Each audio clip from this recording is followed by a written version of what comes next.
guys, Luby News here. So today I'm going to be doing my long-awaited character analysis of Nagito Kamida.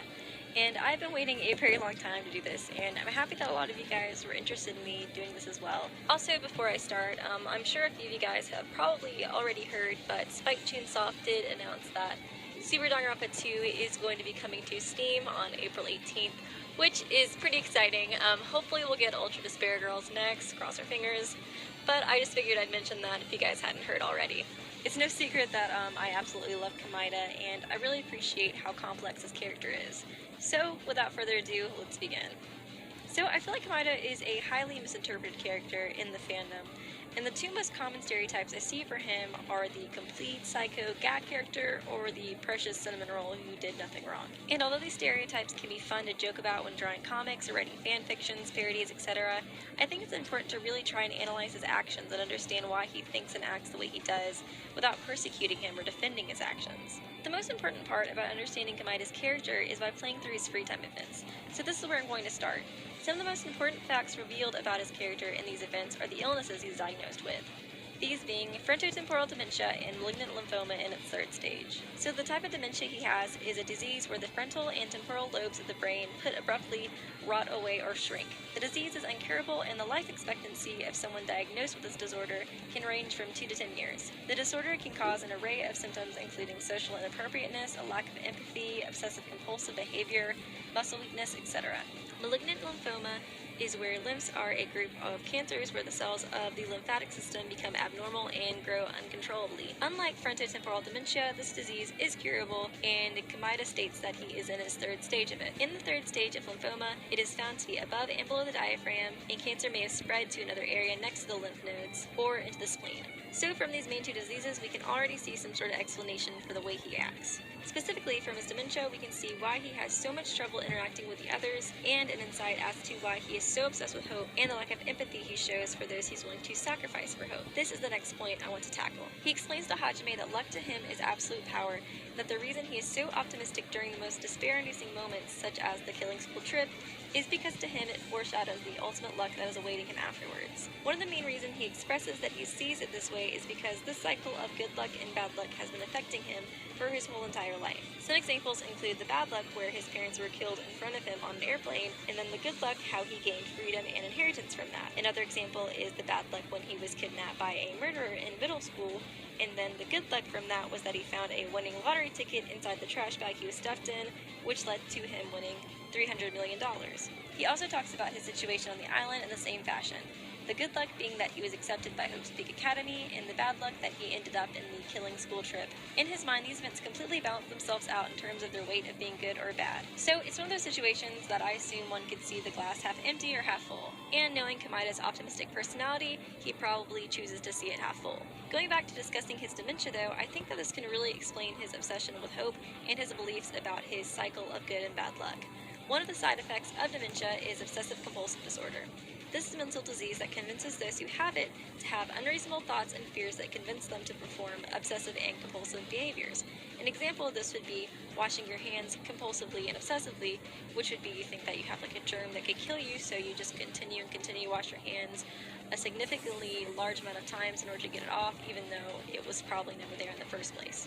The way in which we see Kamida perform these behaviors is by trying to control his cycle of good and bad luck, by trying to cause the despair-inducing events in order to, in turn, cause a hopeful one. We see this both when he attempts to kill the ultimate imposter in Super Danganronpa 2, and in another episode when he assists Monica in her plans. Although I doubt he would ever fully admit it, I think that a lot of the bad luck events that happened in Kamida's life early on really hurt him a lot deeper than he's willing to admit. Being kidnapped by a murderer is an incredibly traumatizing experience that would usually take years and years of therapy for a person to get over. But in his free time events, he simply brushes over it, same with his parents' murder, acting as if it wasn't a big deal at all. One of the reasons he might have brushed over this is probably because he doesn't think he's worthy to be expressing such sadness to what he believes Hajime to be an ultimate. But anyways, I'm guessing these events were probably extremely tragic for him. Probably so tragic that he never wished to experience that sort of pain again, and maybe he even felt guilty for causing some of the events like his parents' death because of his cycle of good and bad luck. Maybe if his good luck ended up in them going on the trip, and the bad luck ended up killing his parents, he could feel responsible because he believes that this sort of cycle he's trapped in was what killed them.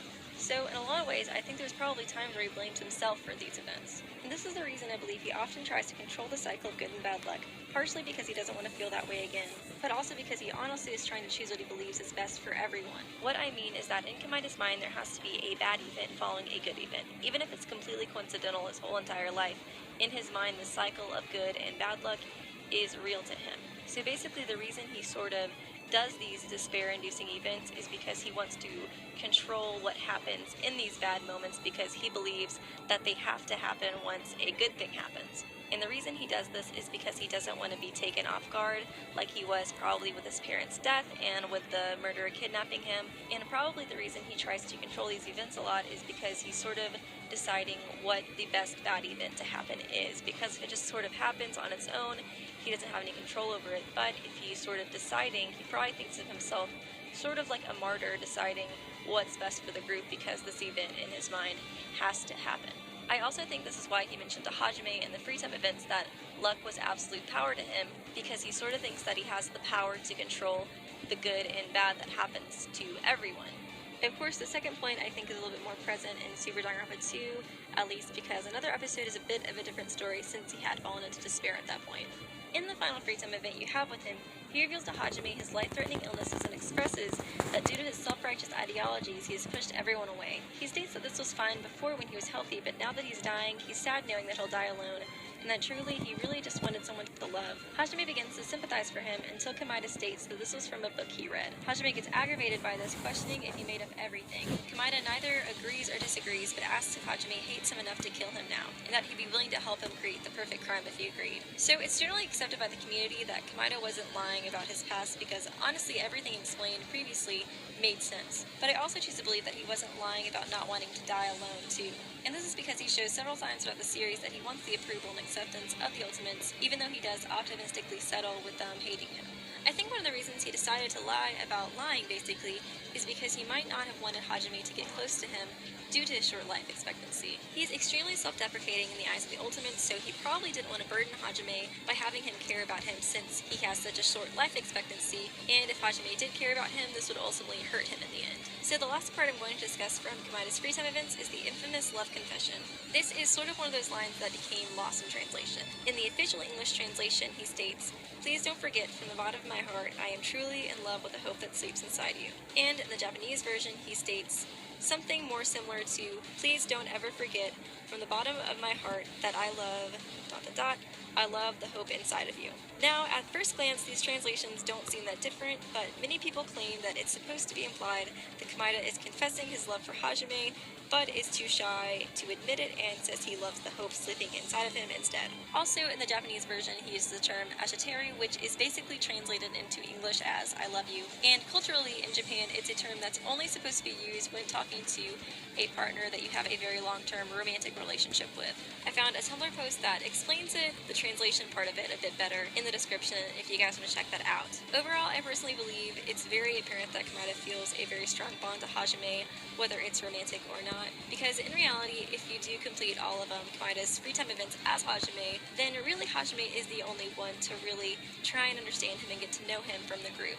And out of all the members of the Super Danganronpa 2 cast, Hajime really does exemplify hope the most, since he does solve most of the things in the trials and is always leading everybody to the right outcome, pretty much. But moving on from how he acts in Super Danganronpa 2, I want to talk about Junko's influence on him and how he acts in another episode. Firstly, I want to talk about Junko's influence. It always really surprised me that Kamaida was a remnant of despair with his obsession with hope, and it surprised me even more at the end of another episode where he stated to Monika that he both loved and hated Junko more than anyone else. Basically, I think the reason he both loves and hates Junko is because he hates the despair she brings, but loves the opportunity it brings for hope to overcome it. So basically, she has the opportunity to bring the thing he hates the most and the thing he loves the most. I'm guessing that the way she convinced him to get involved was that she tempted him with the ultimate hope that would rise from the despair they built. And even though seeing hope rise was his initial goal, when joining the remnants of despair, it is heavily implied that he gets brainwashed by Junko himself while still maintaining his love for hope, which leads him to having an array of mixed feelings. A lot of people also speculate that maybe Junko used the lack of love that Kamaida received in his life as a way to brainwash him as well, like in the free time event when he states that all he ever wanted was somebody's love, and of course he claims that that was a lie at the end of the free time event. Of course, a lot of us speculate and think that he was telling the truth, so many people believe that Junko may have manipulated him by exploiting that factor of him as well. When he talked to Izuru about her on the boat, he did mention that he wanted to meet AI Junko so that he could kill her, since he was unable to kill the real one. But as he continues explaining himself, he becomes increasingly confused, questioning whether or not he really does hate her. It's also revealed that after her execution, Nagito cut off his left hand and put hers in its place to try and steal her power, but also to feel close to her. Something I found interesting was how his outlook on hope versus despair changed before and after Junko's influence. In Super Danganronpa 2, he's willing to kill for the opportunity of hope, but in that game it does seem that he has more of a line he's not willing to cross in order to build hope, while in another episode he doesn't seem to have a line at all. Basically what I mean by this is that in Super Danganronpa 2, when he finds out that he and the rest of these students, besides Chiaki, are all remnants of despair, he plots to kill all of them, including himself, implying that he doesn't believe the despair they would bring would be a good foundation for hope, which is contradictory to what he does in another episode when he basically offers an assisting Monica to become the next Junko. So I think in a way Junko could have possibly influenced him by sort of raising the stakes of hope and despair for him. Maybe she convinced him to be more selfish by sacrificing more people so that he could witness true hope before he died. So this basically concludes my analysis part of this video.